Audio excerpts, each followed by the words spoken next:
તો વાલોળ અને ગુવાર પણ મેં સમારીને એડ કરી દીધું છે। બધી ભાજી અને શાકને સારી રીતે વોશ કરી લઈએ। ગુટ્ટામાં તમે બાફેલી કોઈ પણ દાળ એડ કરી શકો છો, પણ અત્યારે હું એડ નહીં કરું કારણ કે મારા ઘરમાં આ રીતે જ ગુટ્ટો બને છે।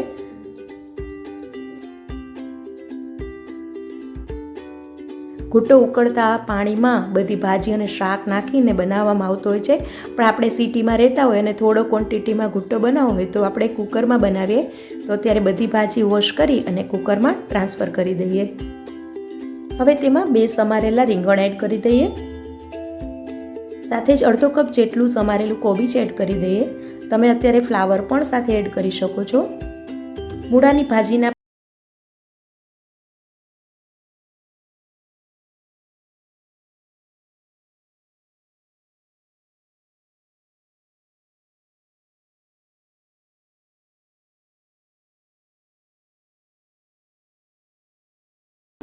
ગુટ્ટામાં તીખાશ માટે અત્યારે અડધી ચમચી આદુનું છીણ અને 2 તીખા લીલા મરચાં હું એડ કરી રહી છું। તમે તમારા સ્વાદ પ્રમાણે એડ કરી શકો છો। 1/4 કપ લીલી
અને સાત્વિક કહી શકાય તેવી વિસરાતી જતી આપણી વાનગી ગુટ્ટો તૈયાર છે।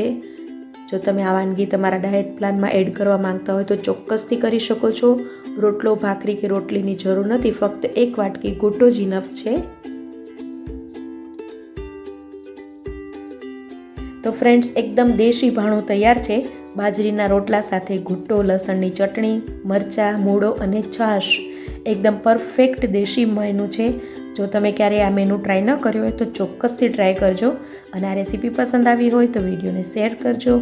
મારી ચેનલ પર તમે નવા વ્યુઅર્સ હોય તો ચેનલને સબસ્ક્રાઈબ કરીને બાજુમાં પહેલા બેલ આઇકોન પર ક્લિક જરૂર કરજો, જેથી તમને અમારા આવનારા નવા વિડીયોની નોટિફિકેશન મળતી રહેશે।